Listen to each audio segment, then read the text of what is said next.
Olá, queridos, estamos no ar com mais um Conversa Pública. Minha fala é sempre igual, porque é isso mesmo, o nosso momento delícia de cada dia, quando a gente tem a oportunidade de estar aqui junto com vocês, falando sobre temas relevantes para o nosso dia a dia, né? Mais uma vez, hoje a gente vai estar falando sobre um tema que é fundamental e impactante para a nossa sociedade como um todo, para a nossa família, para a nossa vida. A gente vai falar sobre saúde mental. Queria dizer para vocês que dados levantados pela Sociedade Brasileira de Pediatria revelam que a cada ano cerca de 1.000 crianças e adolescentes entre 10 e 19 anos cometem suicídio aqui no Brasil. O cenário nacional ele se reflete nos atendimentos que são realizados pelo Hospital Pequeno Príncipe, o maior e mais completo hospital exclusivamente pediátrico do país, com sede em Curitiba, que identificou um aumento do volume de tentativas de suicídio nos últimos anos de 9 casos em 2019 para 56 em 22. 9 casos para 56 em tão poucos anos. Por isso, a instituição reforça a importância de abordar o tema desde a infância. E hoje a gente vai conversar aqui sobre cuidados com a saúde mental de crianças e adolescentes. E temos o prazer e a honra de receber aqui no estúdio a doutora Angelita Wisniewski da Silva. Sabia que eu ia engatar nesse nome, mas Wisniewski da Silva, ela que é psicóloga e é também a coordenadora do Serviço de Psicologia do Hospital Pequeno Príncipe. Doutora Angelita, muitíssimo obrigada pelo seu tempo e pela sua disponibilidade para conversar conosco. Obrigada, é uma honra, um prazer estar com vocês e poder conversar sobre um tema tão necessário quanto a saúde mental das crianças e dos adolescentes. Verdade, verdade. Eu gostaria de começar com você conversando, posso chamar de você, né? Por favor, claro.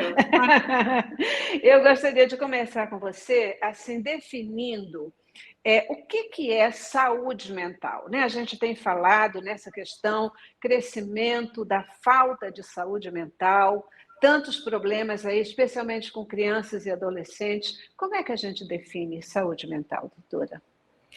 A Organização Mundial de Saúde tem algumas definições, tanto para a saúde quanto para a saúde mental. A saúde em geral seria um bem-estar que se diz um bem-estar total, que a gente sabe que ele é utópico, é uma busca por saúde que a gente está constantemente fazendo, mas que o bem-estar total do ser humano, seja fisicamente, psicamente, socialmente, ele é algo complexo. Mas quando a gente pensa esse recorte de saúde mental, nós podemos considerar que a saúde mental é uma condição em que do ser humano para que ele exerça as suas atividades, exerça a sua sociabilidade, as suas atividades em geral de uma forma calma, tranquila, uma forma que ele tenha segurança para executar. Ou seja, saúde mental é a possibilidade que nós temos de exercer as atividades diárias, cotidianas, com certa organização, com certa estabelecimento de uma ordem interna, de uma segurança interna que nos permita viver socialmente, que nos permita produzir, que nos permita estudar, enfim, crescer e desenvolver como seres humanos. Perfeito. E é claro, né, que a gente entende perfeitamente que esse parâmetro não é uma linha reta contínua, né? A gente vai ter altos e baixos a cada dia. Tem dias que você está mais alegre, tem dias que você está menos alegre, que as coisas fluem melhor, outros um pouco menos. Mas essa variação, ela também é isso, né? Uma variação. Quando ela começa a descer de um parâmetro, também de forma contínua, eu acho que é aí que começa esse alerta, né? O que está acontecendo com nossas crianças e adolescentes, doutora? Exatamente, assim, a vida ela não é uma linha reta de satisfação, né? Como nós gostaríamos, não é uma felicidade constante. Pelo contrário, os altos e baixos da vida, como você está colocando, são necessários, são importantes também desde a infância, porque é assim que a criança aprende como é a vida real e aprende a se colocar nas situações, nas relações, aprende a enfrentar os desafios da vida. O que a gente tem percebido, as crianças, os adolescentes são um reflexo da nossa sociedade e um reflexo de nós adultos. Então, à medida que o adulto tem menos tolerância para resolver suas questões, para dialogar, para explorar suas condições ou buscar recursos para frente às suas dificuldades, também as crianças vão se desenvolvendo muito próximas a isso. Então, um ambiente que não possibilite para as crianças o desenvolvimento pleno das suas potencialidades, porque não tem referências, porque não traz recursos a partir de modelos dos adultos, pode trazer maior dificuldade para essas crianças também. Lidar com frustrações, com tristeza, com momentos não prazerosos, com problemas na vida, precisa ser exercitado desde o começo da nossa vida. E isso é bastante importante para a gente se constituir na nossa saúde mental. Uhum.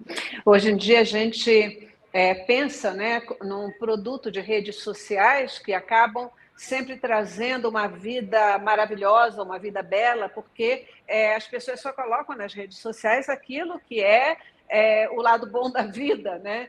E parece que a vida é só isso. Então, quando, de repente, as pessoas não se enquadram naquele padrão maravilhoso de rede social, isso começa a gerar angústia, gerar frustração e um desejo de estar sempre nesse nível de bem-estar de forma contínua, né?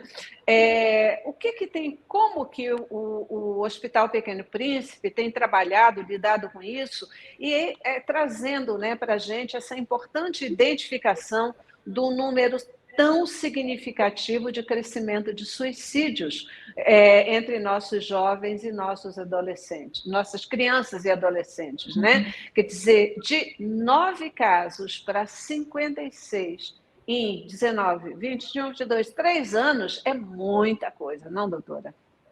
É bastante. E é alarmante, é preocupante. Nós, enquanto instituição, nos preocupamos, enquanto profissionais que olham para a saúde mental das crianças e dos adolescentes, nos preocupa muito.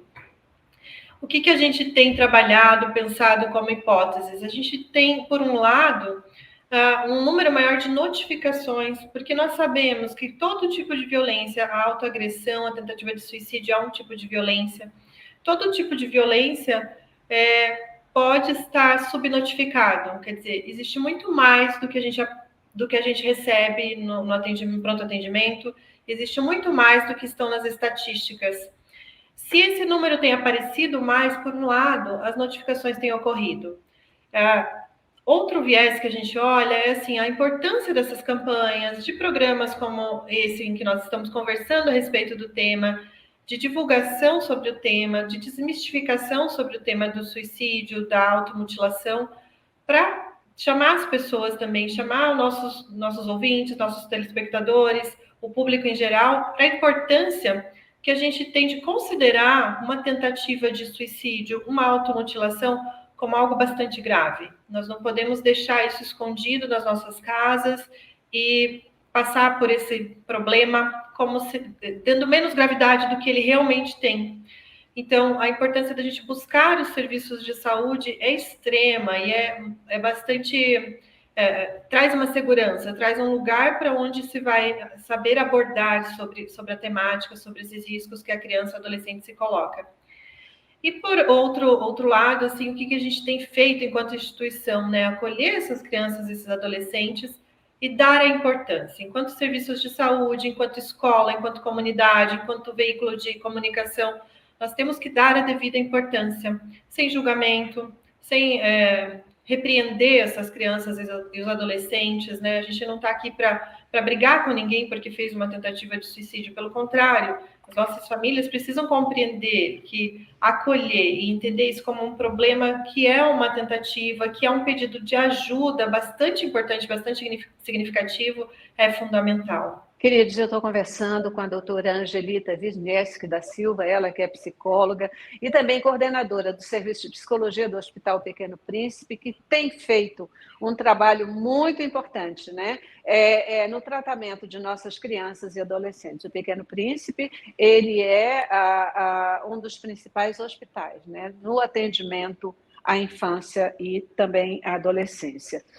Doutora, esse ponto, né, a gente vê não só na questão de suicídio, das questões de doenças mentais, mas a gente vê que muitas vezes os índices, né, de identificação de problemas em geral, eles têm aumentado exatamente por conta das maiores notificações, né? Mas a gente sabe, como a senhora mesmo disse, que ainda tem muito para se descobrir. As notificações ainda são muito aquém, muito menores do que a realidade que a gente enfrenta nesse dia a dia. Quando a gente está falando nessas questões das crianças e adolescentes, quais são os sinais, quais são sinais de alerta que a gente precisa ter para poder começar a cuidar, para começar a buscar ajuda, começar a agir? Veja, a gente vai buscar ajuda profissional quando a gente tem alguns sinais de alerta importante. Mas antes disso, a gente pode pensar no nosso cotidiano, nas nossas casas, com as nossas famílias, a importância de olhar para a saúde mental. Começando por nós, adultos, olharmos para a nossa saúde mental, para o nosso autocuidado, porque, como eu havia dito, isso é um exemplo e é um modelo para as crianças e para os adolescentes. Crianças e adolescentes que passam a apresentar mudanças de comportamento bastante significativas. Veja, a mudança de comportamento na entrada da adolescência, ela é característica. A gente sabe que o adolescente vai mudar, vai alterar a sua forma de se comportar. Mas quando isso é algo que chama atenção, que destoa, que é preocupante, que incomoda, que causa um olhar de maior desconforto para a família, no sentido de uma criança, né, que passa a se isolar muito, uma criança que passa a perder seus interesses, não demonstra interesse pelas coisas que ela gostava anteriormente, que ela fazia com prazer, uma criança que perde suas fontes de prazer, que se desapega daquilo que é de positivo, que é promotor de alegria, de prazeres na vida. Isso são sinais bastante importantes. Rendimento escolar também ruim, né? Ou um entristecimento porque o rendimento escolar é ruim e sem a busca por melhorar isso. Então, quando você vai vendo que os sinais, né, que os sintomas, os aspectos da criança, do adolescente demonstram que ela não vai mais buscando saída, que ela não busca enfrentar os seus desafios da sua vida, são indícios de que a gente tem que prestar atenção e, por vezes, buscar ajuda profissional.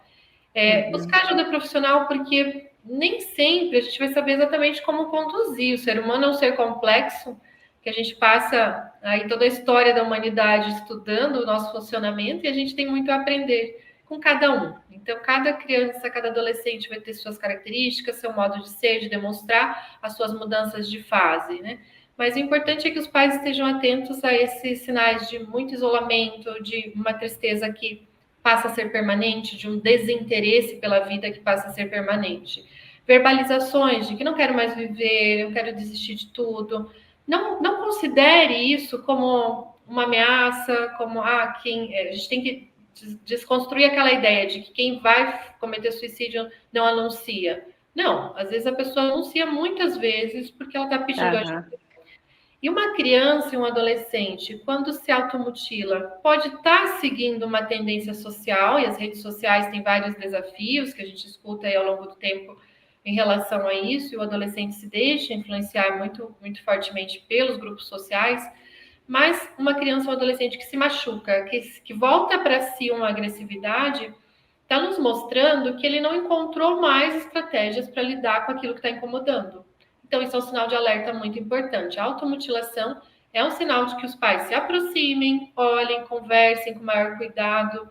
E aí, uma outra pergunta que a gente recebe com constância, assim, é como conversar sobre isso? Como é que a gente chega no adolescente e aborda? Poxa, estou vendo que você está se machucando, estou receosa, preocupada com isso, né? A gente pensa que só mantendo o hábito da conversa anterior é que a gente vai se sentir à vontade para conversar sobre os assuntos difíceis. Então, como é que conversa sobre assuntos difíceis com uma criança, com um adolescente? Tendo o hábito de conversar com a criança e com o adolescente. Então, não precisa esperar seu filho, quando ele manifestar alguma coisinha, eu vou estar atenta e vou conversar com ele. Não, começa a conversar já, vai mantendo a possibilidade de conversa, de diálogo com a criança e com o adolescente desde sempre, para assuntos saudáveis, para assuntos do cotidiano. Manter essa proximidade é uma forma de prevenir os transtornos mentais e prevenir esse tipo de ato que seja desesperado, né? De um desespero. É isso aí, queridos, conversando com a doutora Angelita Wisniewski. Wisniewski, doutora, esse nome está difícil para mim, viu? Está pronunciando certinho. Pode falar também, não tem problema. Ela que é psicóloga, coordenadora do Serviço de Psicologia do Hospital Pequeno Príncipe, uma instituição que tem se dedicado a cuidar com excelência de crianças e adolescentes. E a gente está aqui falando sobre saúde mental das nossas crianças, até em função do absurdo aumento de número de suicídios, ou até mesmo tentativas de suicídios, que tem acontecido com essas crianças e adolescentes. Como e onde buscar ajuda, doutor? Olha, eu também tinha essa pergunta, tá? Como é que a gente vai falar sobre saúde mental né, na infância, na adolescência? Como falar sobre essas questões? Mas você já comentou e agora eu quero saber onde, como buscar ajuda. Sim, falar, como a gente comentou anteriormente, falar com as crianças e adolescentes sobre saúde mental vem de você ter a possibilidade de falar com a criança e com o adolescente, sem repreender, sem julgar, sem passar a mensagem de que o que você está falando é errado, não fala sobre isso, né? Às vezes a gente reage na emoção, é pega desprevenida também numa conversa com uma criança ou um adolescente, e a nossa reação é não fala sobre isso, né? Não vamos falar sobre esse assunto, e isso traz a mensagem de que são assuntos difíceis que não podem ser falados, e ao contrário, a gente precisa falar sobre os problemas cotidianos, os problemas relacionados à saúde mental das crianças e adolescentes.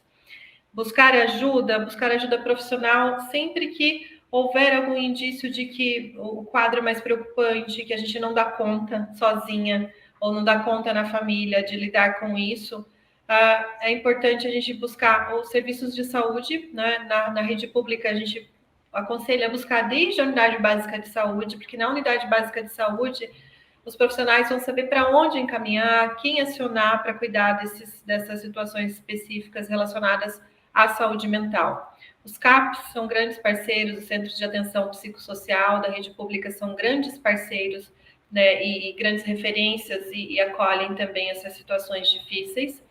E a gente recomenda sempre uma parceria, um vínculo muito importante da família, dos pais, de quem cuida das crianças e dos adolescentes, com a escola. A escola é um grande olhar, é assim, nossa grande aliada no cuidado com a saúde das crianças e dos adolescentes. Porque é ali que eles passam a maior parte do seu tempo, às vezes, né? Sua atividade principal está voltada para a escola. E é o local principal onde se dão as relações sociais das crianças e dos adolescentes. Então, um professor, uma professora atenta pode perceber bastante coisa importante dos seus alunos, leva para a sua coordenação, traz a família para conversar, e a parceria da família com a escola é fundamental para a gente conseguir, primeiro, olhar para essa criança e perceber se há algo errado, se há algo preocupante, né? Se há algo que chama atenção em relação à sua saúde mental, e fazer os encaminhamentos, buscar os devidos atendimentos para essa condição. Perfeito. Muitas vezes a gente tem visto, até nessas situações de pessoas que invadem as escolas, matam um monte de pessoas, matam crianças, ou quando a gente fala até de pedófilos, disso, daquilo, a gente vai dizer assim, essa pessoa aí foi um abusador, foi abusado, né? Hoje ele é um abusador, ele foi abusado. A pessoa está fazendo isso, mas é porque ela sofreu aquilo. Qual a importância, doutora, de se cuidar da saúde mental logo na infância? Ou ainda na adolescência? Qual a importância desse olhar e dessa atenção? A saúde mental, desde a infância e adolescência, é o início, né, da nossa saúde mental enquanto adultos. Existem dados e estatísticas que mostram que a grande parte dos transtornos mentais são apresentados, aparecem, né? Algum sintoma aparece na idade entre 14, a partir dos 14 anos, em torno de 14 anos, ou seja, na adolescência. Então, os transtornos mentais graves, como esses que você cita, né, dessas pessoas que cometem essas atrocidades na sociedade, ou crimes, ou situações mais dramáticas e trágicas, muito provavelmente estão ligadas a um transtorno mental muito importante e que pode ser prevenido, pode ser cuidado, né? Então, nós apostamos, e o Hospital Pequeno Príncipe oferece um tipo de atendimento também que a gente trata aqui no que a gente chama de ambulatório proteger, que é uma aposta de que o atendimento psicológico, o cuidado psicológico das crianças, dos adolescentes que sofrem algum tipo de violência ou que fazem tentativas de suicídio, oportunizem para eles ressignificar a vida, ressignificar a sua forma de estar no mundo, de estar na sociedade. Então, a possibilidade de olhar para a saúde dessas crianças, desses adolescentes, e permitir a eles a oportunidade de falar a respeito, de se comunicar a respeito, de trabalhar suas questões, é uma prevenção em relação à sua vida, sua saúde mental na vida adulta. Maravilha, maravilha. É isso, olha, a gente já está caminhando aqui para o final do nosso programa, já estou aqui no meu tempo final, e eu queria caminhar para esse final lhe perguntando como promover saúde mental, que dicas, que atitudes são importantes que a gente possa estar aí desenvolvendo o hábito de tê-las para que a gente possa promover saúde mental para a gente mesmo, para a nossa família, para as nossas crianças e de uma maneira geral. Existe uma lista, né, de recomendações de como promover saúde. Essas listas, essas recomendações de como promover a saúde, como a gente promover a nossa própria saúde em geral, tem consequências para a nossa saúde mental e são fundamentais para a nossa saúde mental. Então, manter hábitos de vida saudável, ter espaço para cuidar de si, olhar para si, né? Reservar um tempinho do dia para fazer uma atividade física, fazer algo que faça bem para você mesma, cuidar da sua saúde mental, buscar fontes de satisfação, fontes saudáveis de satisfação, valorizar, olhar com um olhar, né, mais positivo e valorizar as coisas positivas da vida, as alegrias, os momentos de prazer, os momentos de conquista, as conquistas que a gente tem na vida são promotores de saúde mental. E a gente tem dito muito atualmente a importância da gente tomar cuidado com o uso excessivo de telas, de redes sociais, com esta ferramenta que é tão comum na nossa vida, que é o celular. O uso do celular tem sido um problematizador, assim, um problema, né? Um disparador de problemas em relação à saúde mental, quando ele traz um risco para as redes sociais, a oferta de informações, a oferta de vídeos interessantes aí que vão sendo chamados um após outro, possibilita e traz um risco de um vício, né, de um apego muito grande ao uso do celular, que nós adultos às vezes não percebemos. Então a gente passa horas olhando para uma tela e deixa de olhar para questões da vida que estão do nosso lado, para uma criança que está demandando a nossa atenção, para um pet em casa que está lá sozinho esperando a gente brincar com ele. Então, essa autorregulação, esse cuidado de olhar para nós adultos e limitar os usos dos recursos que nós temos é um exemplo para as crianças, e limitar, cuidar, acompanhar o uso que as crianças fazem do celular e das redes sociais também é extremamente importante para a preservação da sua saúde mental. A gente tem que lembrar e considerar sempre que a criança, o adolescente estão em constituição e ainda não tem a sua capacidade de autorregulação internalizada, né? Não tem a sua capacidade de autorregulação tão desenvolvida. Às vezes ele precisa de um agente externo, que é o adulto, né? Seja familiar, seja o educador, mas precisa de um agente externo que o ajude a se regular, ajude a se limitar no seu acesso às telas e às redes sociais. Então, um olhar para isso também ajuda a promover saúde mental.